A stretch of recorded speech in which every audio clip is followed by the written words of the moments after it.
I walked into my wife's estate settlement, cameras flashing under pitying stares, expecting to be left penniless, until the judge asked one question that made my son freeze, my daughter-in-law's smirk die, and their lawyer turn paper white on the spot, revealing what she hid for 8 years. I'm glad to have you here. Follow my story until the end and comment the city you're watching from so I can see how far my story has reached. My name is Vincent, and I thought I knew what betrayal felt like until I walked into that lawyer's office 3 months after burying my wife of 30 years. The mahogany-paneled conference room smelled of old leather and bitter coffee. Fluorescent lights hummed overhead, casting harsh shadows across the polished table where my life was about to be dissected. I arrived 10 minutes early, as I always did, a habit Margaret used to tease me about. "Vincent, you'd be early to your own funeral," she'd laugh, her eyes crinkling at the corners. Now she was gone, and I was facing something that felt remarkably similar to a funeral. My own. Stanley was already there when I walked in, sitting ramrod straight in one of those expensive leather chairs that probably cost more than my monthly pension. My son, the boy I'd raised since he was 5 years old, whose scraped knees I'd bandaged, whose baseball games I'd never missed, barely glanced up when I entered. Next to him sat Leah, my daughter-in-law, her manicured fingers drumming against her designer handbag. That bag probably cost $800. I knew because I'd overheard her bragging about it at Margaret's funeral reception. "Dad," Stanley said, his voice flat and businesslike. No warmth, no acknowledgement of the hell we'd all been through these past few months. Just that cold professional tone he'd adopted sometime after marrying Leah 5 years ago. "Son," I replied, settling into the chair across from them. The distance felt intentional, like I was the defendant and they were the prosecution, which, as it turned out, wasn't far from the truth. Leah finally looked up, offering me one of her practiced smiles, the kind she used on store clerks when she wanted a discount. "Vincent, you look tired. Have you been taking care of yourself?" Her concern felt as genuine as a $3 bill. Before I could answer, the door opened and in walked James Morrison, Esquire. I'd known Jim since high school, back when he was Jimmy Morrison, and spent his afternoons fixing cars instead of fixing legal problems. He'd handled Margaret's and my wills years ago, helped us with the mortgage paperwork when we bought the house on Maple Street. Today, though, he looked uncomfortable, avoiding my eyes as he arranged his papers. "Vincent, thank you for coming," Jim said, still not meeting my gaze. "I know this is difficult timing, but we need to address Margaret's estate." I nodded, my throat tight. Everything about this felt wrong. The formal atmosphere, the way Stanley and Leah sat together like a united front, the way Jim kept shuffling papers instead of looking at me. Margaret and I had discussed our wills openly. Everything was supposed to be straightforward. The house, our savings, everything split between Stanley and me, with a few small bequests to charity. "Before we begin," Jim continued, his voice strangely strained, "I should mention that Mrs. Leah Morrison," I noticed he didn't call her my daughter-in-law, "has retained her own legal counsel for this proceeding." My stomach dropped. Legal counsel? Why would she need— "Dad," Stanley interrupted, "we just want to make sure everything goes smoothly." That's when I noticed the third man in the room, someone I hadn't seen when I walked in. He was younger than Jim, maybe 40, with silver-rimmed glasses and a shark's smile. He introduced himself as David Chen, attorney at law, and everything about him screamed expensive. "Mr. Morrison," Chen said, addressing Jim, "shall we proceed with the reading?" Jim cleared his throat and opened a manila folder. "This is the last will and testament of Margaret Ann Morrison, dated March 15th, 2023. March 15th. I felt a chill run down my spine. That was just 2 weeks after Margaret's surgery, when she was still groggy from the anesthesia and pain medications. I remembered that period clearly. She'd been confused, sometimes forgetting conversations we'd had just hours before. "I'll skip to the relevant portions," Jim continued, his voice growing smaller. "To my beloved son Stanley Morrison and his wife Leah Morrison, I leave my house at 407 Maple Street, including all contents and furnishings, free and clear of any encumbrances." The words hit me like a physical blow. The house, our house, where Margaret and I had spent 30 years building a life together. The house where I'd replaced every light fixture, painted every room, built the back porch with my own hands because Margaret wanted a place to watch the sunrise with her morning coffee. "There must be some mistake," I said, my voice barely above a whisper. "Margaret and I discussed this. The house was supposed to—" "Dad, please let him finish," Stanley said, but there was something in his tone that made my blood run cold. Not surprise at the revelation, but irritation at my interruption. Jim continued reading, his voice monotone, professional. "To my husband, Vincent Morrison, I leave my personal effects, specifically my jewelry and clothing, to distribute as he sees fit. Personal effects, jewelry and clothing, 30 years of marriage, and I was getting her jewelry and clothing. What about the savings accounts?" I asked, my hands trembling slightly. "The certificates of deposit? Margaret's life insurance?" Chen leaned forward, that shark smile widening. "Mr. Morrison, if you'll allow the reading to continue, all will be explained." Jim's face had gone pale. "The remaining estate, including all financial assets, bank accounts, and investments, totaling approximately $215,000, is to be divided equally between Stanley Morrison and the Riverside Animal Shelter." The silence in the room was deafening. I stared at Jim, waiting for him to say something else, to explain that this was all some terrible mistake, but he just sat there, looking anywhere but at me. "I don't understand," I said, my voice cracking. "Margaret would never— We discussed everything. She promised me that—" "Dad," Stanley said, and for the first time since I'd walked into that room, he actually looked at me. What I saw in his eyes wasn't grief or confusion. It was something much worse. It was pity. Mom was very clear about her wishes. Leah reached over and placed her hand on Stanley's arm, a gesture that looked supportive but felt possessive. "We know this is hard for you, Vincent, but Margaret was worried about your ability to manage such a large inheritance on your own." My ability to manage. I'd managed our household finances for 30 years. I'd worked 2 jobs to pay for Stanley's college education while Margaret battled her first bout with cancer. I'd managed to keep our family afloat through every crisis, every hardship, every challenge life threw at us. "Where did this will come from?" I asked Jim directly. "When did Margaret change the original will?" Jim shifted uncomfortably in his chair.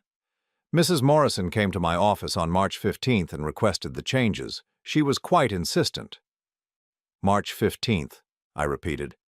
"That was 2 weeks after her surgery. She was barely coherent. She couldn't remember our neighbor's name, couldn't remember what she'd had for breakfast. How could she possibly have made such important legal decisions?" Chen intervened smoothly.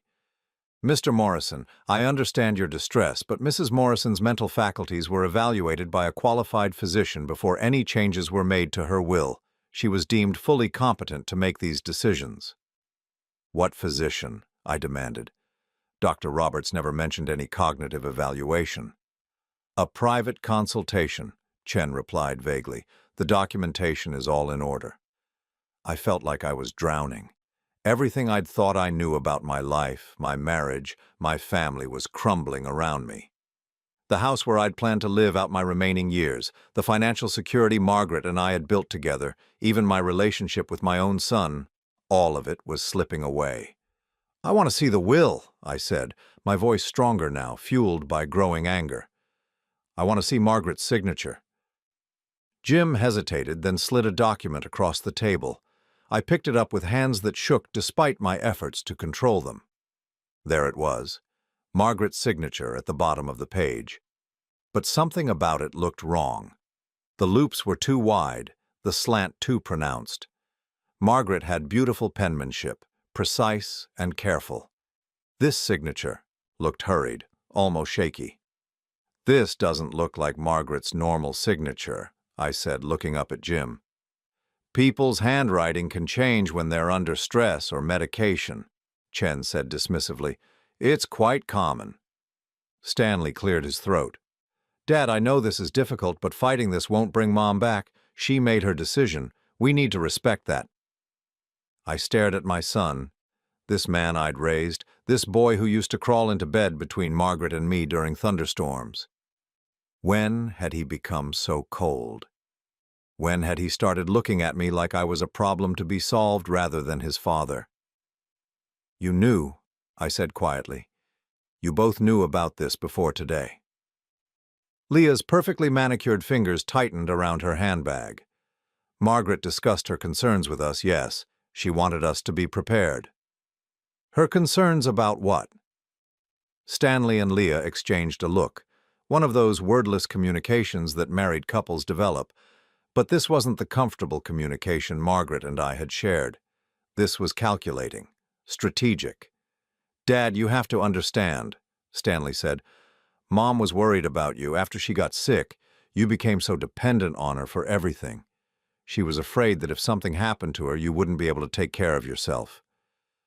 The words stung because there was a grain of truth in them.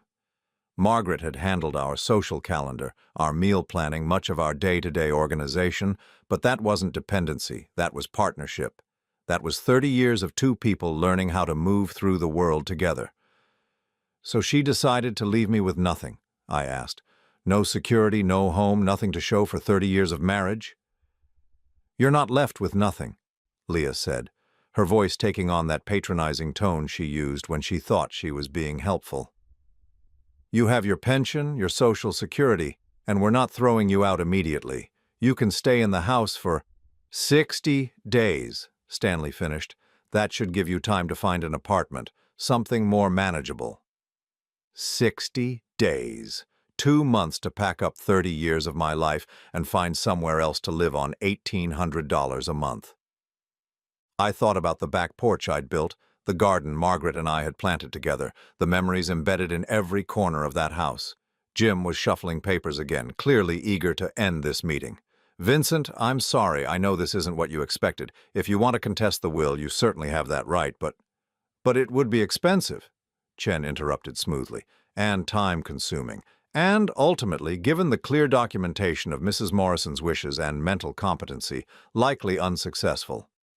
I looked around the room at these three people who were systematically dismantling my life. Jim, my old friend, couldn't even meet my eyes. Chen looked like a cat with a bowl of cream, and my son, my own son, sat there with an expression of forced patience, like he was waiting for a tantruming child to calm down. But it was Leah who delivered the final blow. She reached into her designer handbag and pulled out a small jewelry box. Inside was Margaret's wedding ring, the simple gold band I'd saved for 3 months to buy when we were young and broke, and so much in love it hurt. "Margaret wanted you to have this," Leah said, holding out the box. "She said you gave it to her, so it should go back to you." I stared at the ring, my vision blurring. This small piece of gold was all I had left of 30 years of marriage. Everything else, the house, the financial security, the future Margaret and I had planned together, was gone. I took the box with trembling hands and stood up. "I need to think about this." "Of course," Stanley said, and for just a moment I heard something that might have been genuine emotion in his voice. "Dad, this doesn't change anything between us. You're still my father. This is just about Mom's estate." I looked at him for a long moment, memorizing his face. "No, son," I said quietly. "This changes everything." As I walked out of that conference room, past the receptionist who offered me a sympathetic smile, down the elevator that smelled of cleaning solution and broken dreams, I realized that I wasn't just mourning my wife anymore. I was mourning my entire family. The parking garage was dim and echoing.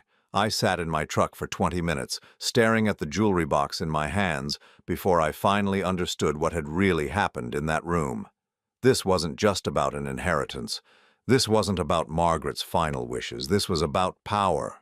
And somehow, without my noticing, I'd lost all of mine. But as I drove home to the house that was no longer mine, I couldn't shake the feeling that something didn't add up. The signature that looked wrong, the timing that felt suspicious, the way Leah and Stanley had been so prepared for my shock. Margaret may have been many things, but cruel wasn't one of them. And if I'd learned anything in 62 years of life, it was that when something feels wrong, it usually is. That night I sat in Margaret's garden until well past midnight. her wedding ring clutched in my palm. The roses she'd planted 15 years ago were blooming despite everything.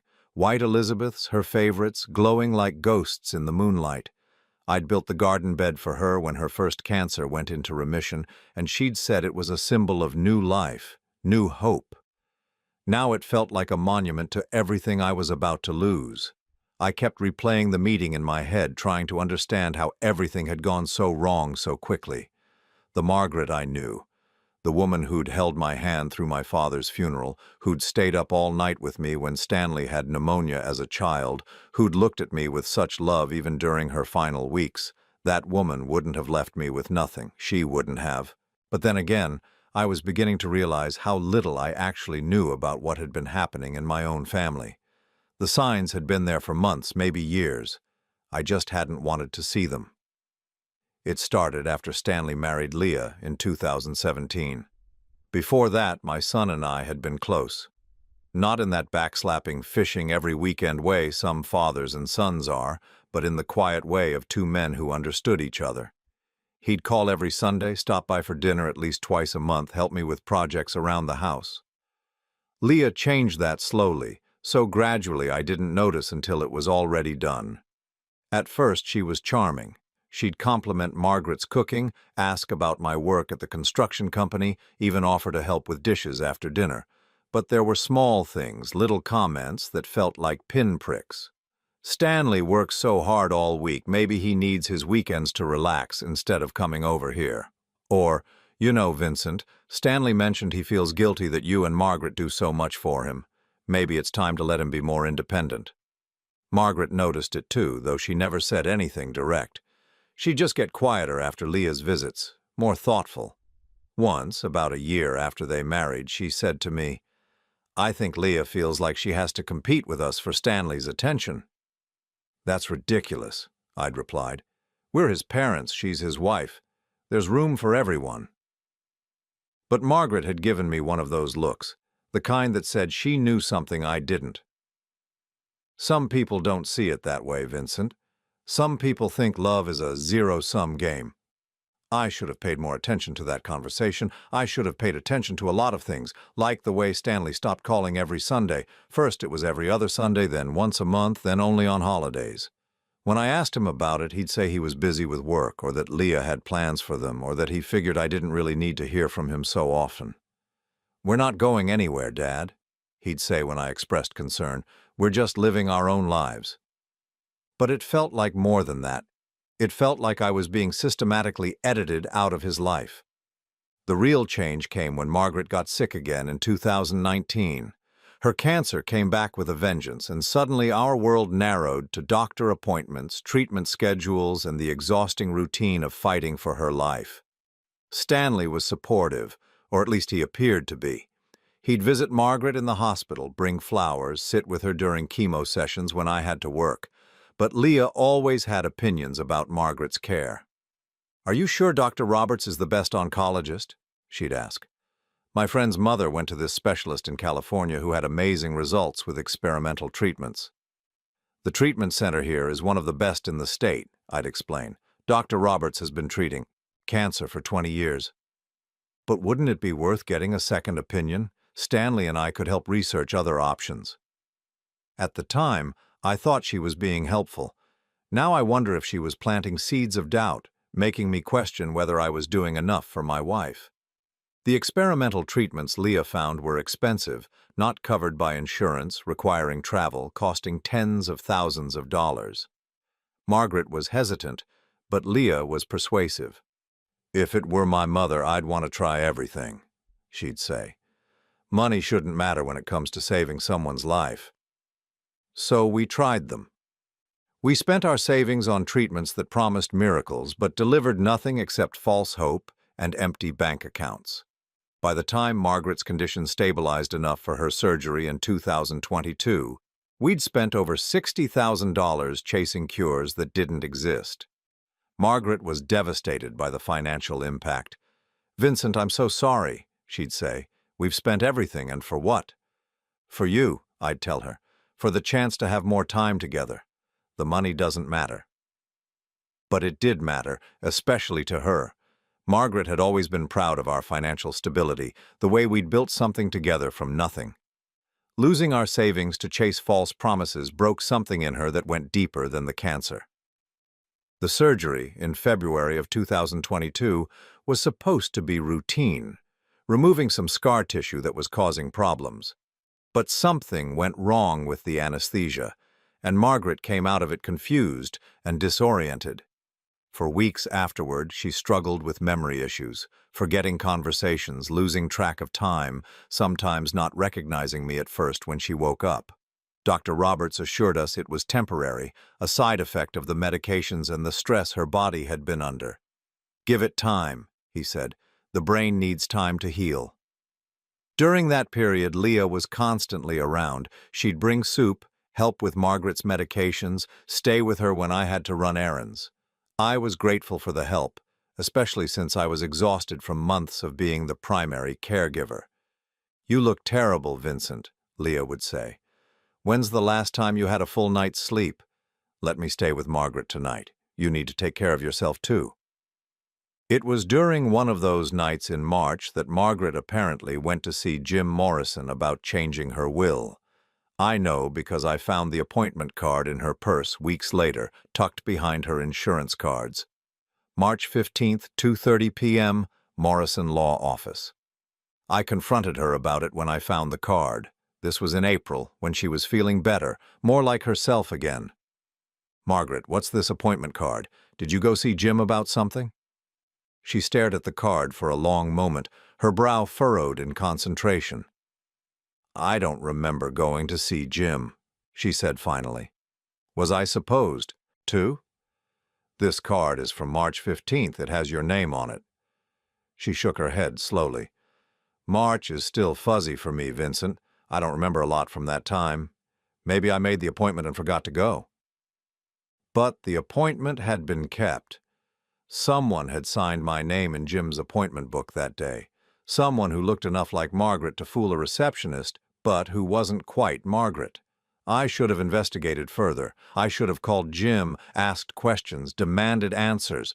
But Margaret was getting stronger every day, and I was focused on her recovery, not on mysterious appointments she couldn't remember.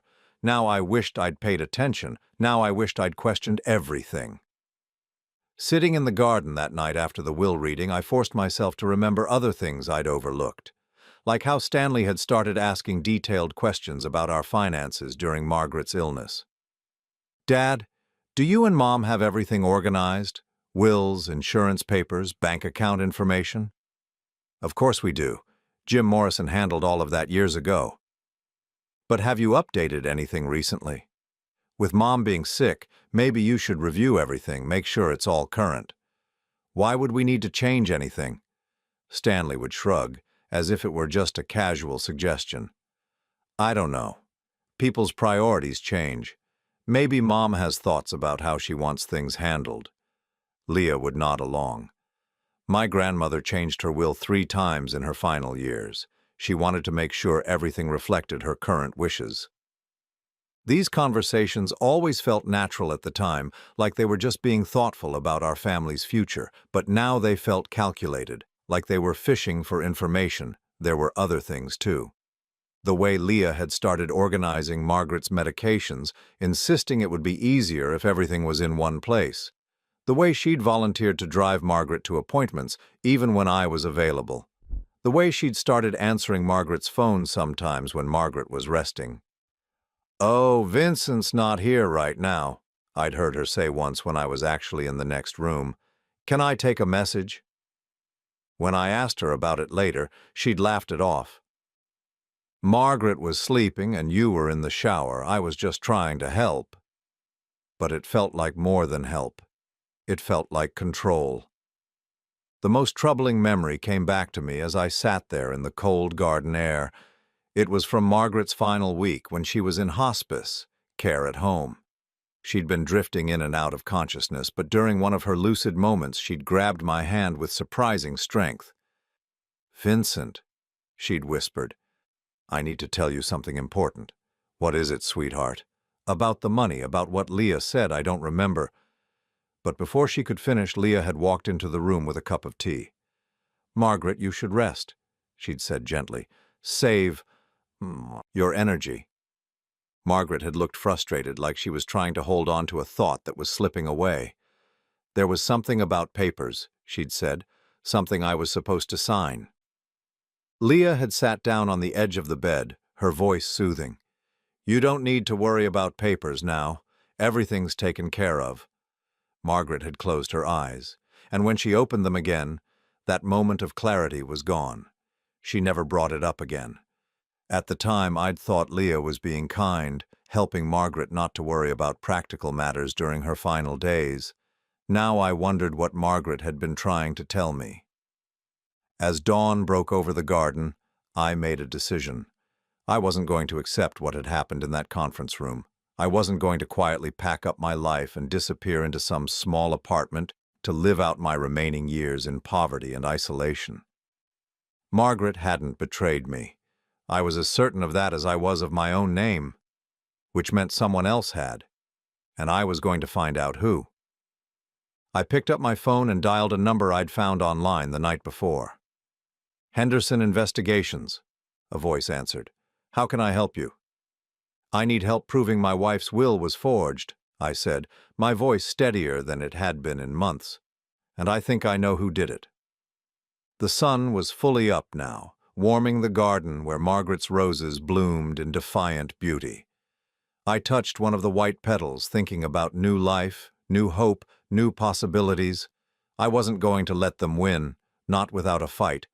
But as I walked back toward the house that was no longer mine, I had no idea how much darker this story was about to become.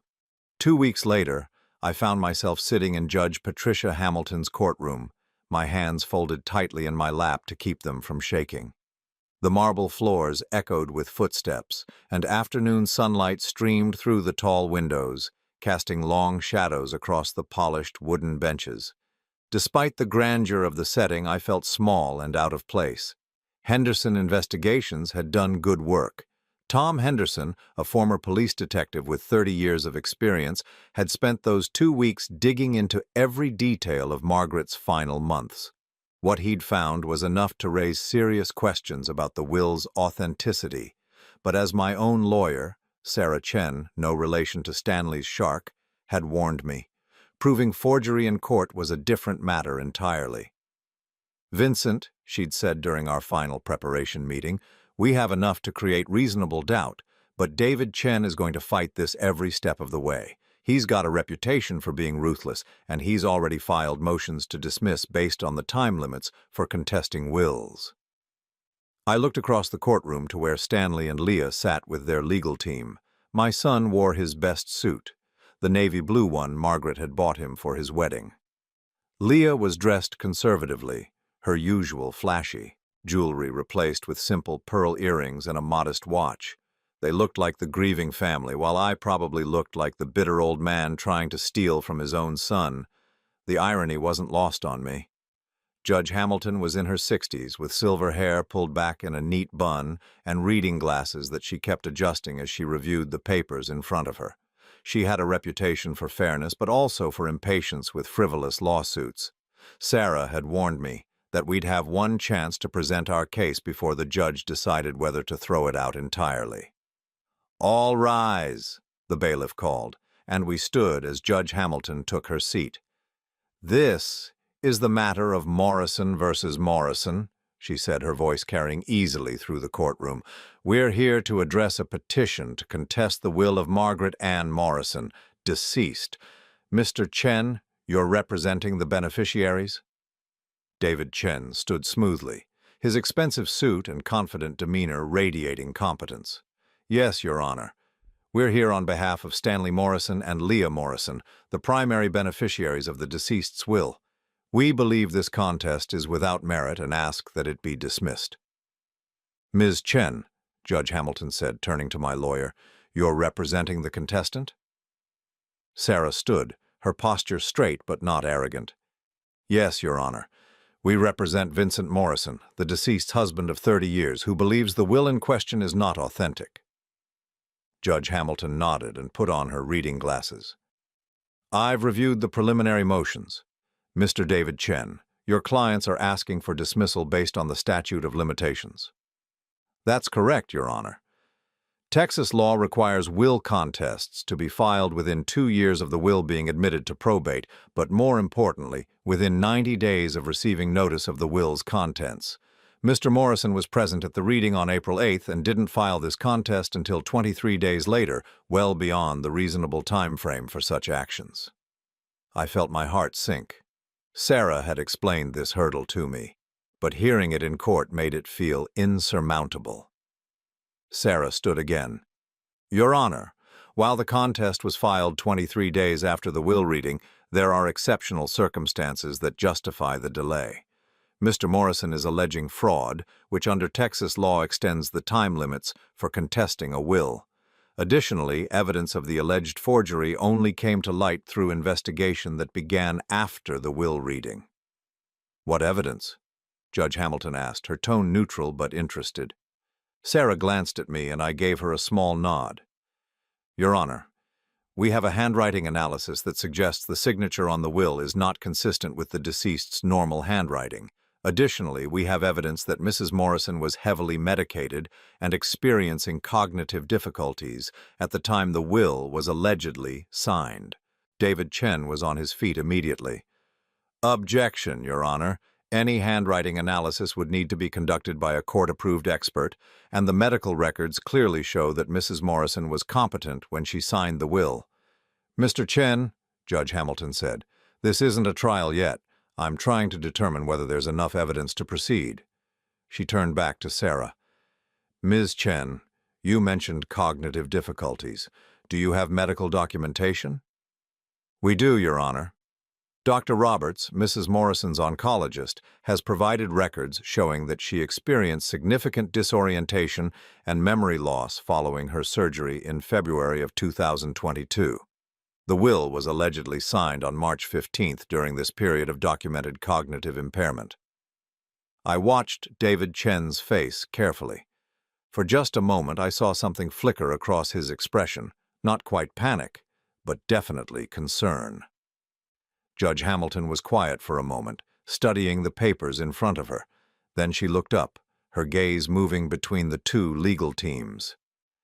I'm going to allow limited discovery on this matter. However, before we proceed, I have some questions about the circumstances surrounding this will. She pulled out a different set of papers, the original will that Margaret and I had signed years earlier, and the new will that had disinherited me.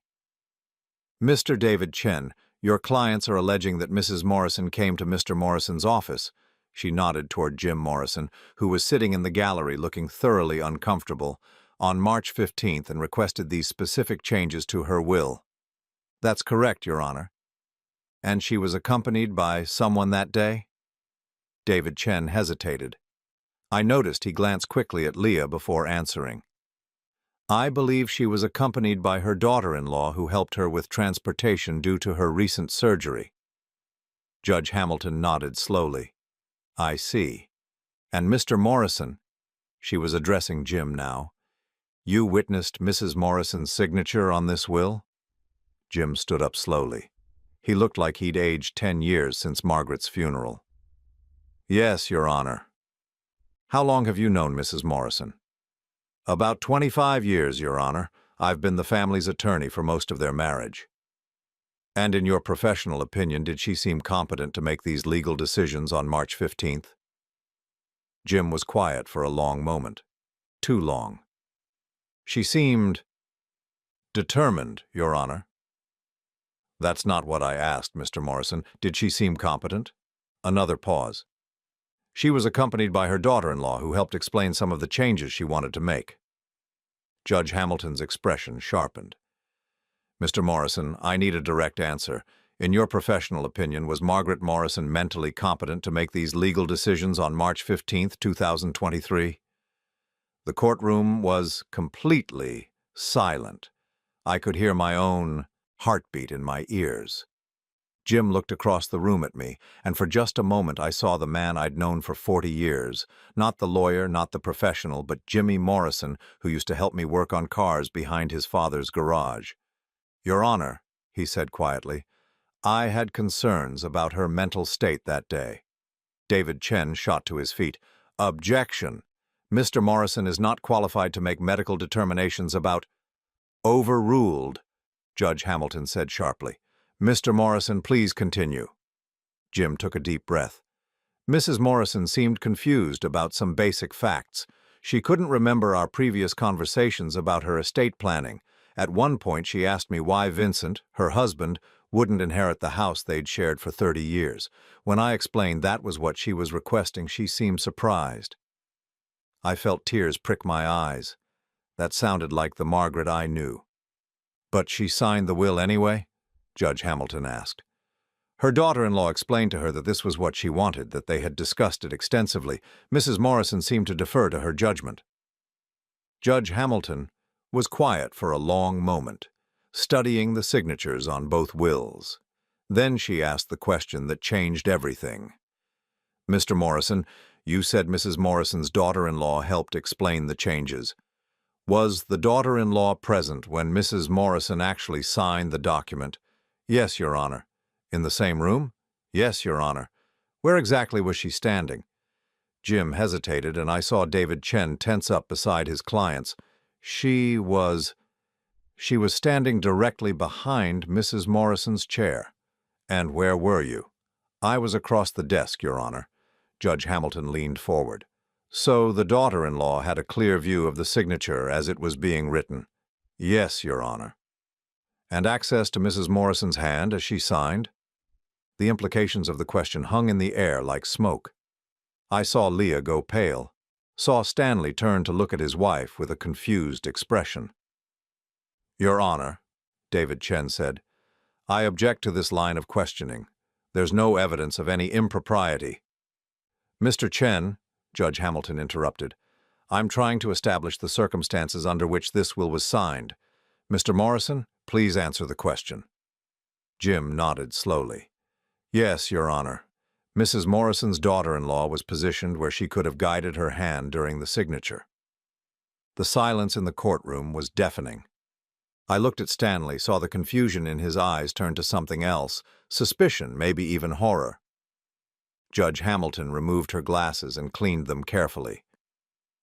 Given the testimony we've heard today about Mrs. Morrison's cognitive state, the unusual circumstances of the will signing, and the significant deviation from the original estate plan, I'm going to allow this contest to proceed to trial. David Chen was on his feet again. Your Honor, we respectfully request— Request denied, Judge Hamilton said firmly. Furthermore, I'm ordering the preservation of all documents related to this estate, including any financial records, medical records, and correspondence between the parties. Nothing is to be destroyed or altered pending the outcome of this trial. She looked directly at Leah as she said this last part, and I saw my daughter-in-law's face go even paler. Trial will commence in 30 days, Judge Hamilton continued. Both parties will have access to full discovery, including the right to depose all relevant witnesses. Court is adjourned. As the judge left the bench, I sat there stunned. We'd not only survived the motion to dismiss, we'd gotten a trial date, and, more importantly, we'd gotten Jim to admit his concerns about Margaret's mental state that day. But as I watched Stanley turn to Leah with a look of growing suspicion, I realized that the judge's questions had accomplished something else entirely. They'd planted a seed of doubt in my son's mind about his own wife. Sarah gathered her papers and leaned over to me. That went better than I hoped, she whispered. But Vincent, you need to prepare yourself. If Leah really did forge that signature, she's going to fight like hell to keep that from coming out, and that could get dangerous. I looked across the courtroom, where Stanley was having what appeared to be a heated, whispered conversation with Leah. Her face was flushed, her hands gesturing rapidly as she spoke.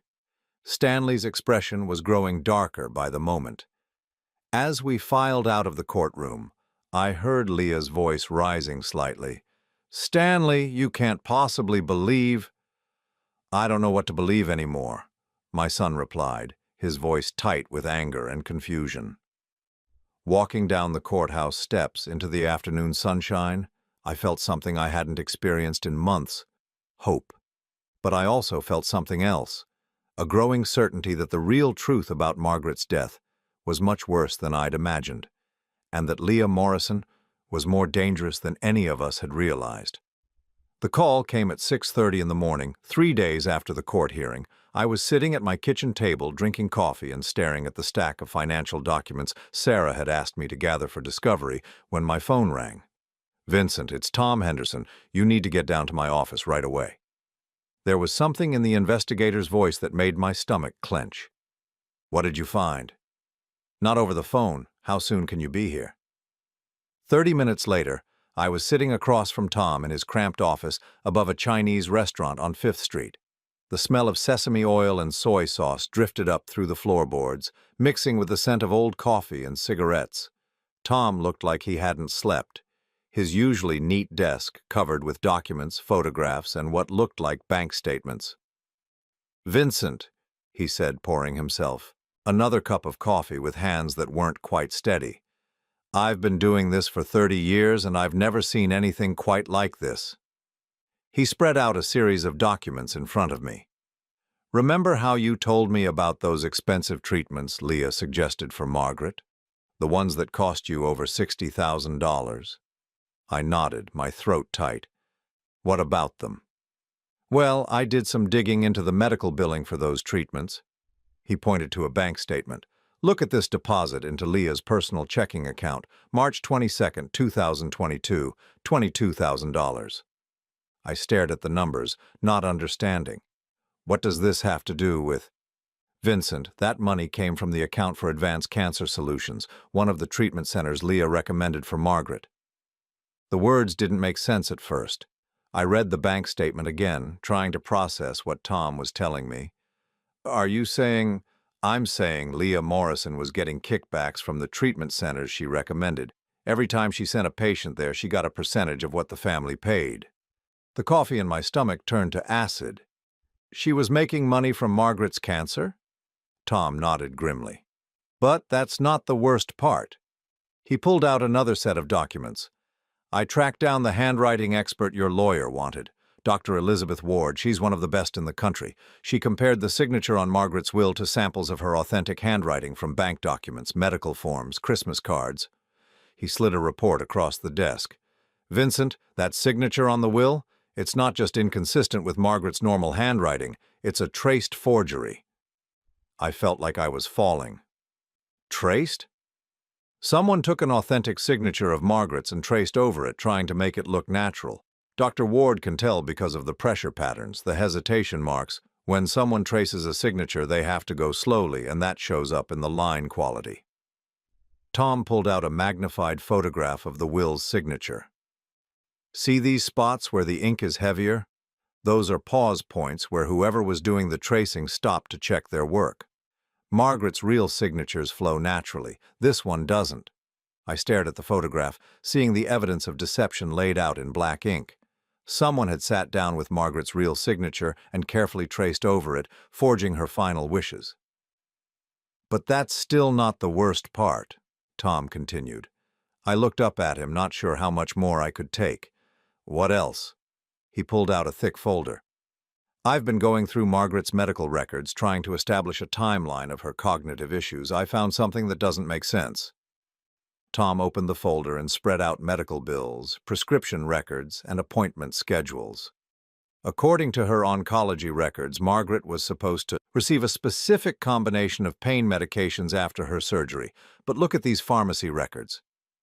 He pointed to a list of prescriptions filled during Margaret's recovery period. She was getting twice the recommended dose of some medications and medications that weren't even prescribed by Dr. Roberts. I don't understand. How is that possible?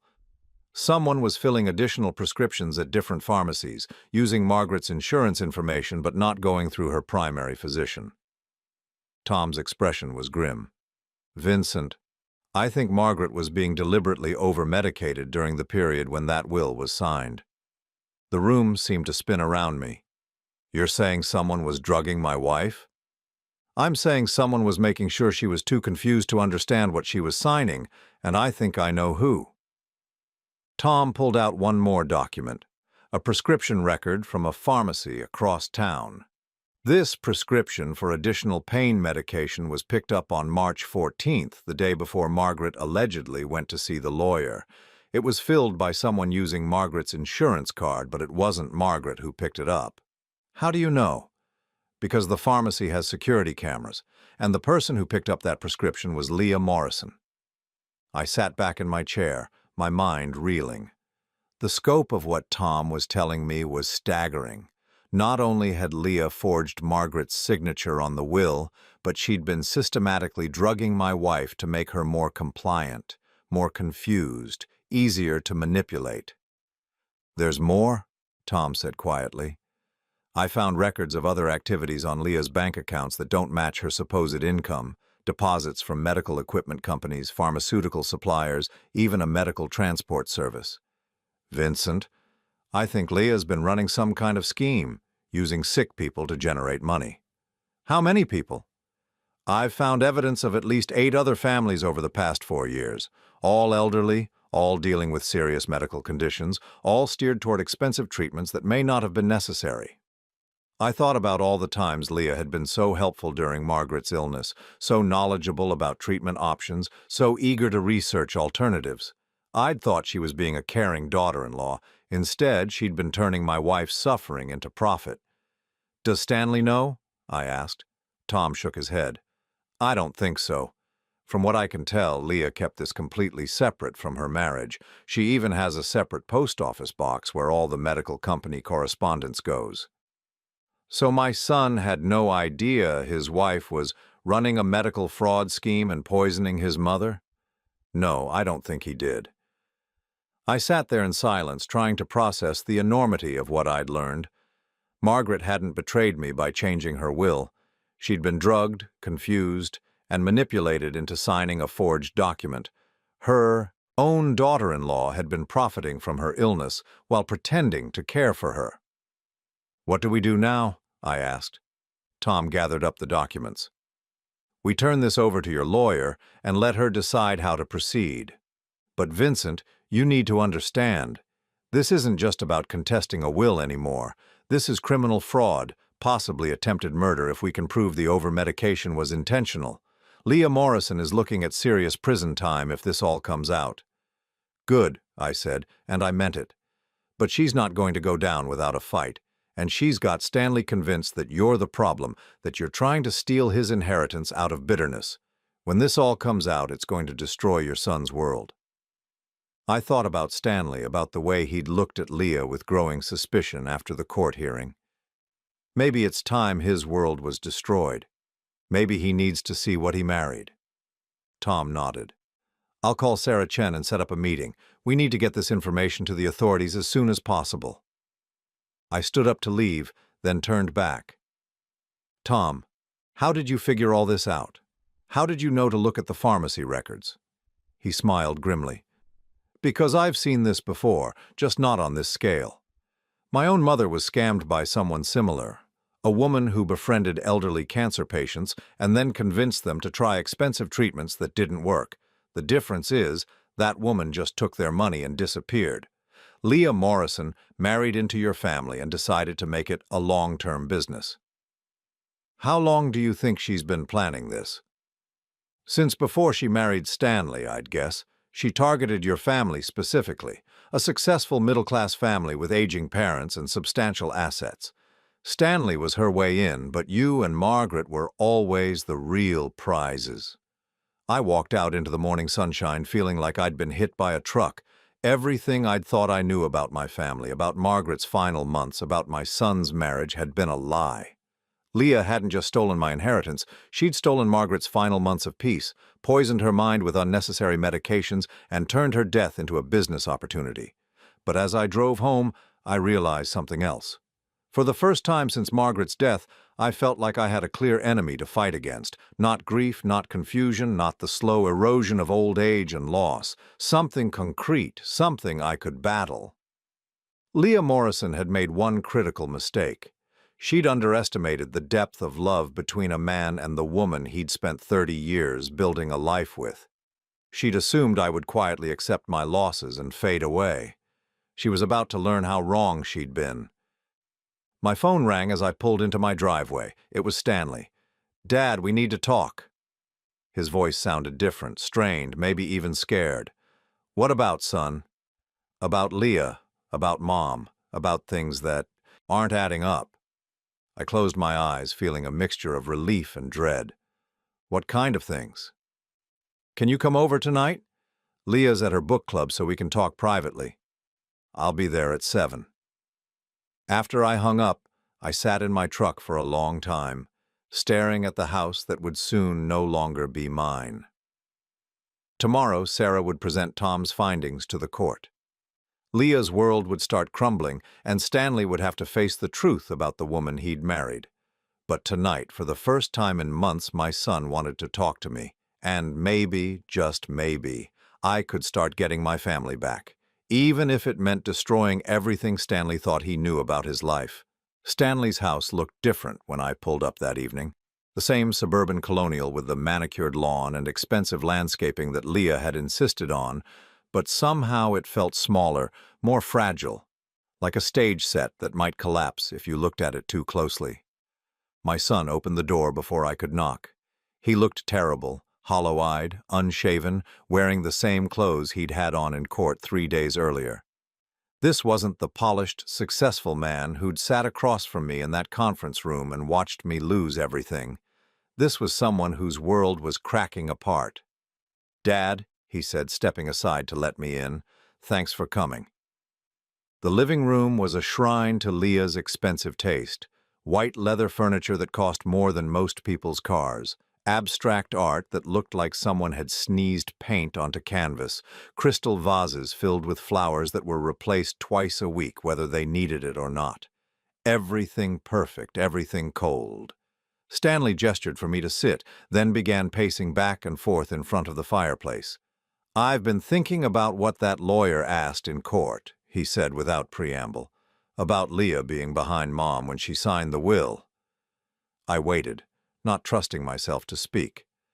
"And I've been thinking about other things, too. Things that didn't make sense at the time, but now." He stopped pacing and looked at me directly. "Dad, I need you to tell me the truth. Do you really think Mom would have cut you out of her will?" The question hung between us, like a bridge I was afraid to cross. This was my chance to tell him about Tom's investigation, about the forged signature and the medical fraud. But looking at my son's haunted expression, I realized he was already drowning. Adding more weight might pull him under completely. "No," I said simply. "Your mother loved me until the day she died. She would never have left me with nothing." Stanley's shoulders sagged. "That's what I keep thinking too. Mom wasn't cruel. Even when she was angry with someone, she wasn't cruel." He started pacing again, running his hands through his hair. "But if she didn't really change the will, then—" He trailed off, unable to say it out loud. "Then someone else did," I finished for him. Stanley stopped, pacing, and stared at me. "Do you think Leah—" He couldn't finish the sentence. Before I could answer, we heard the sound of a car in the driveway. Stanley's face went pale. "She's home early." The front door opened and Leah's voice carried through the house. "Stanley? Why is your father's truck in our driveway?" She appeared in the living room doorway, and I watched her expression shift from surprise to anger to something calculating in the space of a heartbeat. She was wearing her book club outfit, designer jeans and a cashmere sweater that probably cost more than my monthly pension, but there was something different about her demeanor, less controlled, more desperate. "Vincent," she said, her voice artificially sweet, "this is a surprise. Stanley didn't mention you were coming over." Stanley was staring at his wife like he was seeing her for the first time. "Book club ended early." "We canceled," Leah said, moving to the bar cart and pouring herself a glass of wine with hands that weren't quite steady. "Helen's husband had a heart attack. We're all very concerned." She took a long sip of wine, her eyes moving between Stanley and me. "So, what brings you here, Vincent? I hope you're not filling Stanley's head with more conspiracy theories about your mother's will." The casualness of it, the way she could stand there and lie while discussing Margaret's final wishes, made my hands clench into fists, but Stanley spoke before I could. "Leah, I need to ask you something, and I need you to tell me the truth." Something flickered across Leah's face. "Of course, honey, what is it?" "Were you in the room when Mom signed her will?" Leah's wineglass paused halfway to her lips. "What kind of question is that?" "A simple one. Were you there when she signed it?"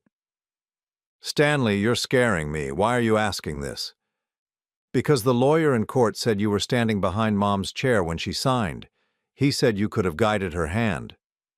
Leah laughed, but it sounded forced. "That's ridiculous. Your mother was perfectly capable of signing her own name." "Was she?" Stanley's voice was getting stronger, more certain. "Because I remember how confused she was after her surgery. She couldn't remember conversations we'd had the day before. She couldn't remember where she put things, sometimes couldn't remember people's names." "She was fine when it came to important decisions," Leah insisted. "She knew exactly what she wanted." "Did she?" Stanley took a step toward his wife. "Because Dad says Mom was asking about papers she was supposed to sign just before she died. She seemed confused about what she'd agreed to." Leah's face flushed. "Your father is a bitter old man who can't accept that his wife didn't think he was capable of managing money. He's trying to turn you against me because he's angry about losing his inheritance." "My inheritance," Stanley repeated slowly. "That's interesting phrasing." "What do you mean?" "You said his inheritance, like it was something that belonged to him. But if Mom really wanted to leave everything to us, it was never his inheritance to begin with, was it?" I watched Leah realize she'd made a mistake. Her wineglass was trembling now. "Stanley, you're twisting my words. I just meant—" "What I want to know," Stanley continued, his voice gaining momentum, "is how you knew so much about those experimental treatments for Mom. You always seem to have the perfect recommendation, the perfect doctor, the perfect clinic." Leah's eyes darted toward me, then back to Stanley. "I researched everything thoroughly. I wanted what was best for your mother." "You researched everything," Stanley repeated. "For someone who'd never dealt with cancer before, you sure knew a lot of doctors." "I'm good at research." "Are you?" Stanley's voice was getting dangerously quiet. "Because I did some research of my own today, Leah. I looked at our bank statements." The color drained from Leah's face. "Stanley, what are you talking about?" "I'm talking about deposits in your personal account that I can't explain. I'm talking about money coming from medical companies I've never heard of. I'm talking about a separate post office box that you never told me about." Leah set down her wineglass with a shaking hand. "I can explain all of that." "Then explain." For a long moment, Leah stood frozen, her mouth opening and closing like she was trying to find words that wouldn't come. Finally, she seemed to make a decision. "Fine," she said, her voice turning hard. "You want the truth? The truth is that your precious mother was bleeding you dry with her medical expenses. The truth is that someone had to make practical decisions while you were drowning in guilt and your father was throwing money at useless treatments." Stanley stared at her. "What are you saying?" "I'm saying I found ways to recoup some of the costs. The medical companies pay referral fees to people who recommend patients.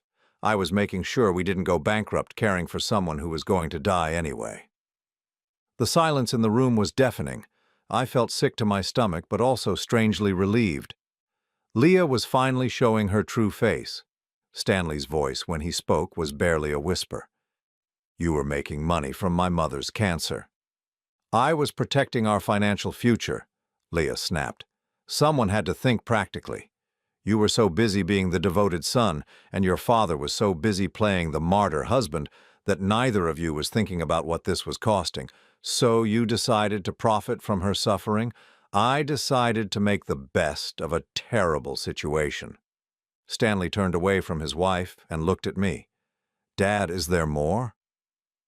This was the moment of truth. I could keep Tom's discoveries to myself, let Stanley figure it out gradually, or I could tell him everything and watch his marriage explode completely. Looking at my son's face, seeing the pain and betrayal already there, I made my choice. Yes, I said quietly. There's a lot more. I told him about the forged signature, about the extra medications, about the pattern of elderly victims. With each revelation, Stanley seemed to shrink, while Leah grew more defiant. You can't prove any of that, she said when I finished. Actually, we can, I replied. The handwriting expert, the pharmacy records, the bank statements, it's all documented. Leah's facade finally cracked completely. You bastard, she snarled. You couldn't just accept what happened and move on. You had to dig and dig until you ruined everything. I ruined everything? I stood up, my own anger finally breaking free. You forged my wife's signature. You drugged her to make her compliant. You turned her illness into a business opportunity, and you want to blame me for ruining things? She was going to die anyway, Leah screamed. The extra medications didn't kill her, the cancer did. I just made sure her death served a purpose instead of being completely pointless. The words hung in the air like poison gas. Stanley was staring at his wife with an expression of complete horror. Get out, he said quietly. Stanley, get out! He was shouting now, his face red with rage. Get out of this house right now. Leah looked between Stanley and me, her expression calculating even in defeat. If I leave, I'm taking half of everything with me. The house, the savings, all of it. Take it, Stanley said. I don't want anything you've touched. Leah's mouth twisted into something ugly. You'll regret this, Stanley. Both of you will regret this. You have no idea what I'm capable of. Actually, I said, I think we're starting to get a pretty good idea. Leah grabbed her purse and headed for the door, then turned back one last time. Your precious Margaret wasn't the saint you think she was, Vincent. She knew exactly what she was signing. She was just too much of a coward to tell you herself that she thought you were a failure as a husband. Before I could stop him, Stanley lunged toward Leah. Don't you dare talk about my mother like that. Leah flinched but didn't back down. The truth hurts, doesn't it? She told me she was tired of taking care of a man who couldn't take care of himself. You're lying, Stanley said, but his voice was shaking. Am I? Ask your father how many nights she cried herself to sleep worrying about money. Ask him how many times she said she wished she'd married someone who could actually provide for her. I felt like I'd been punched in the stomach, not because I believed her, but because I could see the doubt creeping into Stanley's eyes. Margaret never said any of those things, I said firmly. You're trying to hurt us because you've been caught. Leah smiled coldly. Believe whatever helps you sleep at night, Vincent. But deep down, you know I'm right. You know you failed her. She walked out, slamming the door behind her. Stanley and I stood in the sudden silence, both of us shaken by the confrontation. Finally, my son collapsed into one of Leah's expensive chairs and put his head in his hands. Dad, he said, his voice muffled, I'm so sorry. I'm so sorry I believed her. I'm sorry I let her manipulate me against you. I'm sorry I didn't see what she was doing to Mom. I sat down across from him. You couldn't have known. But I should have. I should have paid more attention. I should have questioned why she always knew so much about medical treatments. I should have wondered why she was so eager to help with Mom's care. Leah is very good at manipulation, Stanley. She fooled all of us. Stanley looked up at me with red-rimmed eyes. Do you think what she said about Mom is true? About her regretting marrying you? I thought about Margaret, about 30 years of shared laughter and tears, about the way she'd looked at me even during her final weeks. No, son. Your mother and I weren't perfect, but we loved each other deeply. That's why Leah's lies hurt so much, because they're designed to make us doubt what was real. Stanley nodded slowly. What happens now? Now we make sure she pays for what she did, and we try to rebuild what she tore down. As I drove home that night, I realized that while I'd lost my wife and nearly lost my son, I'd gained something too. The knowledge that Margaret had never betrayed me, had never stopped loving me. But I also knew that Leah's threat hadn't been idle. She was dangerous, cornered, and desperate. And desperate people were capable of almost anything. The war was far from over. 6 weeks later, I stood in Judge Hamilton's courtroom for what I hoped would be the final time. The morning light streaming through the tall windows seemed different now, warmer, less harsh. The marble floors still echoed with footsteps, but the sound no longer filled me with dread. Leah sat at the defendant's table with a new lawyer, her third since the criminal charges had been filed. She looked smaller somehow, diminished by the weight of the evidence against her.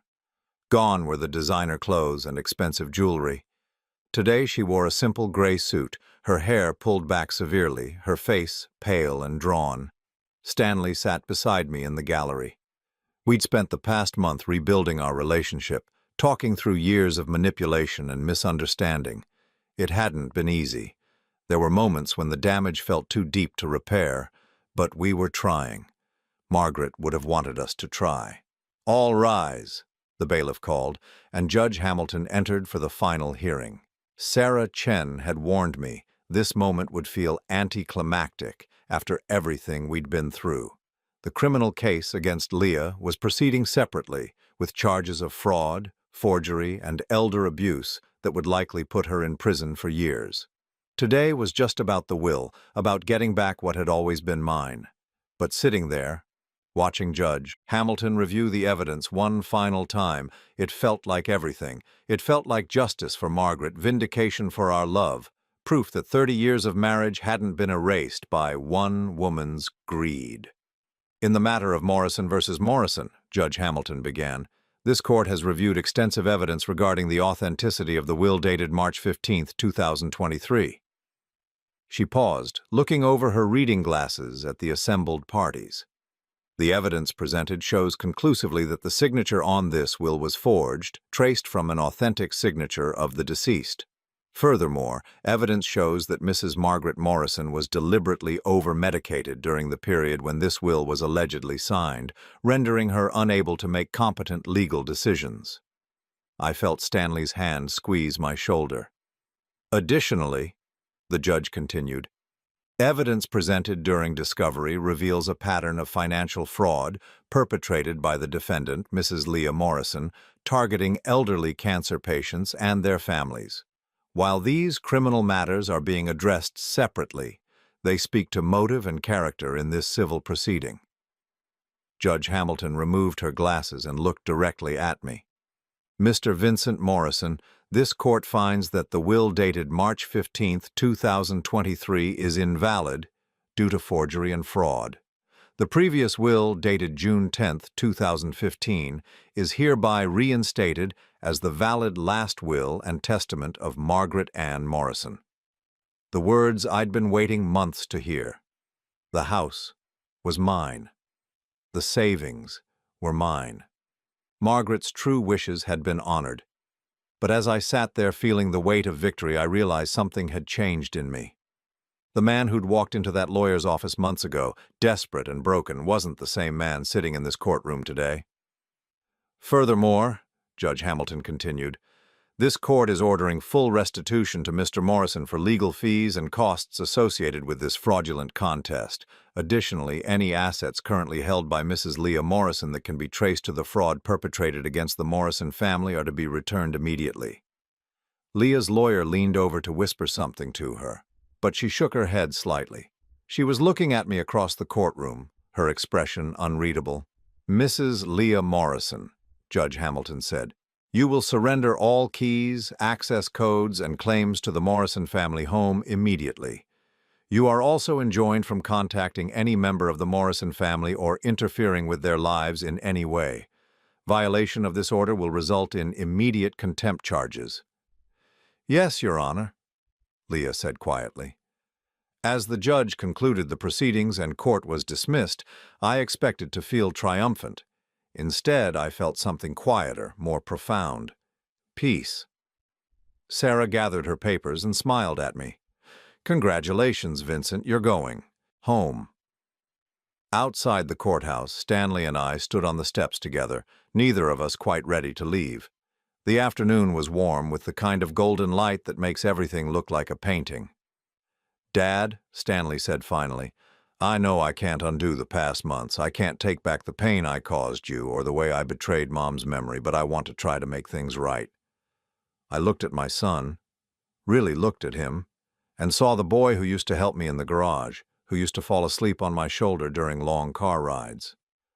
We both made mistakes, Stanley. What matters is what we do now. I've been thinking about that, he said, about what Mom would want us to do now. 3 days later, Stanley helped me move my belongings back into the house on Maple Street. It felt strange at first, walking through rooms that had been preserved like a museum while Leah had lived there. But gradually, as we unpacked boxes and rearranged furniture, it began to feel like home again. We found Margaret's wedding ring in Leah's jewelry box, along with several other pieces that were supposed to have been mine. Leah had been planning to sell them, according to the investigator's report. Looking at that simple gold band, I remembered the day I'd given it to Margaret, how her eyes had filled with tears, how she'd whispered that she'd love me forever. She'd kept that promise, even beyond death. That evening, Stanley and I sat on the back porch I'd built for Margaret, watching the sunset paint the sky in shades of orange and pink. Margaret's roses were blooming again, the white Elizabeths she'd loved so much, thriving despite everything that had happened. "I've been thinking about selling my house," Stanley said suddenly. "It doesn't feel like home anymore, knowing what happened there." "Where would you go?" He was quiet for a moment. "I was wondering if you'd like some company here. I know it's a big house for one person, and I thought, maybe—" He trailed off, uncertain. I thought about the prospect of having my son close again, of sharing meals and conversations, of rebuilding the family that Leah had tried to destroy. "Your mother would like that," I said finally. "She always worried that you lived too far away." Stanley smiled for the first time in weeks. "She used to say this porch was her favorite place in the world. She'd sit out here with her coffee every morning watching the sun rise." "She said it helped her think," I remembered. "She'd plan her whole day out here, figure out problems, make decisions." "Maybe that's what we need to do," Stanley said. "Sit here and figure out how to move forward." The criminal trial took place that fall. Leah was sentenced to 7 years in prison for fraud, forgery, and elder abuse. The judge was particularly harsh, noting that she'd targeted some of society's most vulnerable members during their most desperate moments. During the sentencing hearing, 8 other families came forward to testify about how Leah had manipulated them during their loved ones' illnesses. The total amount of her fraud was over $200,000, stolen from people who were already facing the devastating costs of serious illness. I thought about attending the sentencing, but in the end I decided against it. Leah Morrison was no longer part of my story. She was a chapter that was closed, a wrong that had been righted. Stanley went, though. He said he needed to hear the judge's words, needed to see justice served for his mother. When he came home that evening, he looked older but somehow lighter, as if a weight had been lifted from his shoulders. "It's over," he said simply. That winter, Stanley moved into the upstairs bedroom that had once been his as a child. We established new routines: morning coffee on the porch when weather permitted, shared dinners, quiet evenings reading or watching television. It wasn't the same as having Margaret there, but it was good in its own way. On what would have been Margaret's 60th birthday, we visited her grave together. I brought white roses from the garden. Stanley brought a small framed photo of the 3 of us from happier times.